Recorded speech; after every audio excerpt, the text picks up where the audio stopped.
عامر خان سے میری ملاقات ہوئی، میں نے اس کو کوئی دین کی بات نہیں کی، صرف محبت تھی. اب تک اس کے میسج آتے کہ میں زندگی میں کسی سے متاثر نہیں ہوا، تم پہلے آدمی ہو جس سے میں متاثر ہوں. میں نے کوئی جادو کیا، صرف محبت. لوگوں کو محبت دو، قریب ہوں. میں جب گیا بڑی مشکل سے اللہ نے، ملاقات کا کوئی راستہ ہی نہیں تھا، وہ مجھے نہیں جانتا تھا، میں اسے نہیں جانتا تھا، تو کوئی موقع نہیں مل رہا تھا ملاقات کا. تو اللہ نے شاہد آفریدی کو بھیج دیا. شاہد آفریدی اس کی دوستی تھی، ہمارا جو کرکٹر ہے. میں نے اس سے فون پر کہا یار میری ملاقات تو کرا. اس نے ملاقات کروائی. تو اس نے مجھے کہا آدھا گھنٹہ ہے، آدھا گھنٹہ. جب میں پہنچا میکسیمم پونا گھنٹہ، ٹھیک. میں گیا تو وہ سہما ہوا چہرہ کہ بھئی مولانا آ گیا، پتہ نہیں کیا کہیں گے، بھئی یہ تو کیا کر رہا ہے، تو حرام کر رہا ہے، ناچ رہا ہے، گا رہا ہے، توبہ کر، ابھی تیرے لیے دوزخ کا فیصلہ ہو جائے. پتہ نہیں کیا ہوا، وہ ڈرا ہوا سہما ہوا تھا.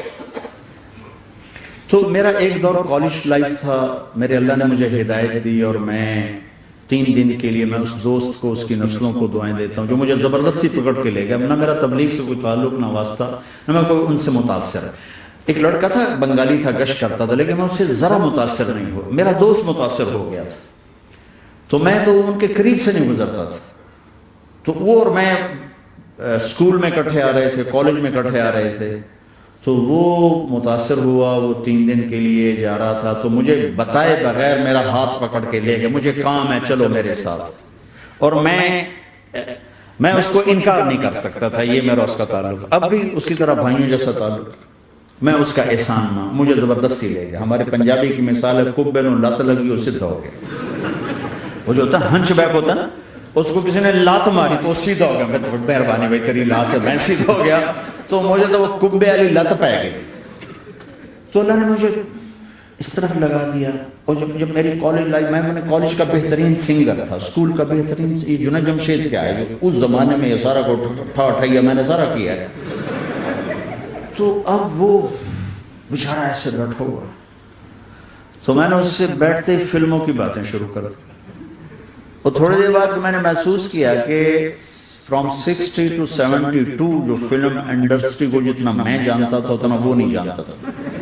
تو اس کے اوپر میرے علم کا روپ پڑ گیا. اس کی لائن کا علم تھا نا. تو حیران پریشان، یہ واز تو ہو رہے، تو کبھی دلیپ کمار کی باتیں شروع ہو گئیں، کبھی راج کپور کی شروع ہو گئی، اور کبھی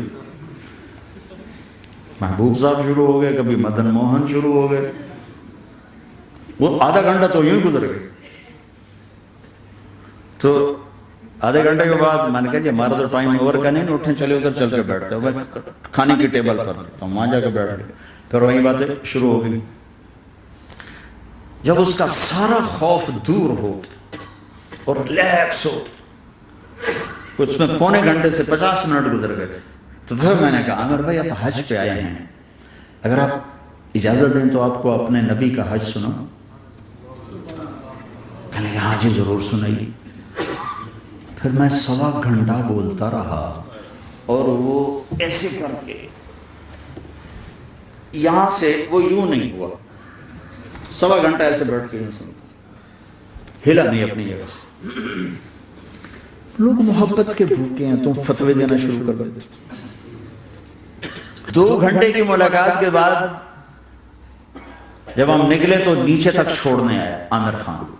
حج کے بعد میں نے کہا ایک ملاقات اور ہو جائے گا، ضرور ہوگی. پھر اس کا میسج آیا کہ میں مدینے چلا گیا ہوں، معذرت چاہتا ہوں. میں نے کہا میں مدینے آ جاؤں گا. میں مدینے پہلے ہو آیا تھا حج سے پہلے. تو اس نے کہا کہ آپ 14 تاریخ کو آ جائیں، 4 سے 6 کا ٹائم میں نے آپ کے لیے رکھا ہے.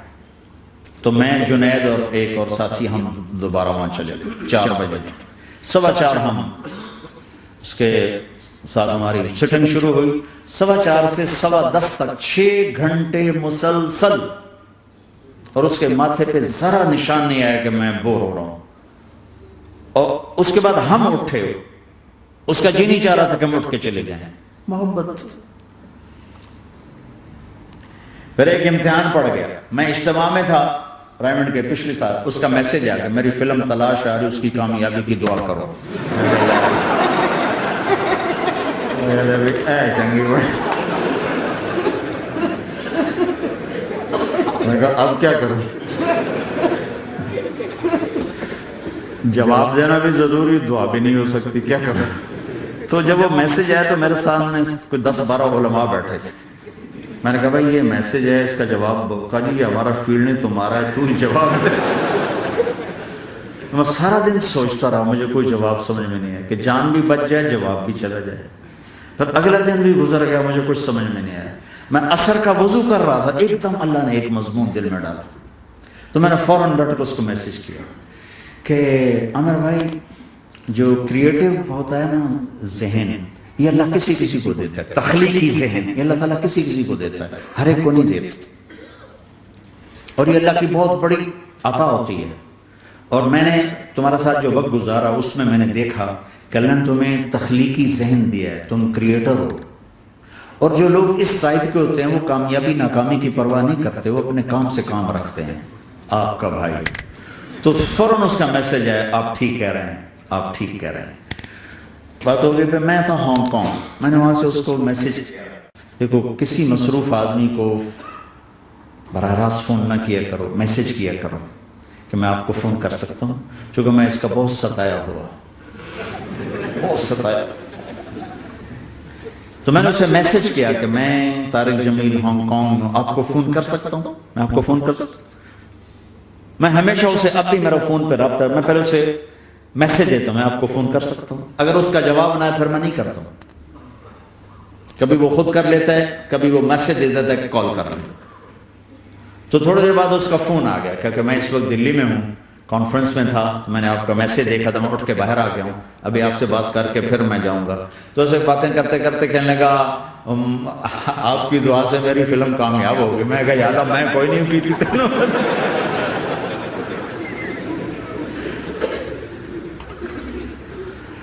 بھائیو محبتیں بانٹو، نفرتیں تو پہلے ہی بہت پھیل چکی. نشہ پلا کے گرانا تو سب کو آتا ہے، مزہ تو تب ہے کہ گرتے کو تھام لے ساتھ.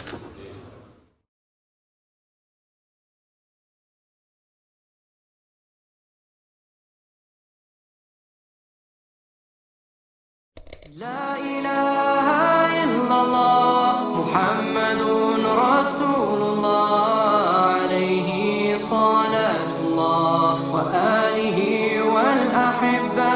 لا إله إلا الله محمد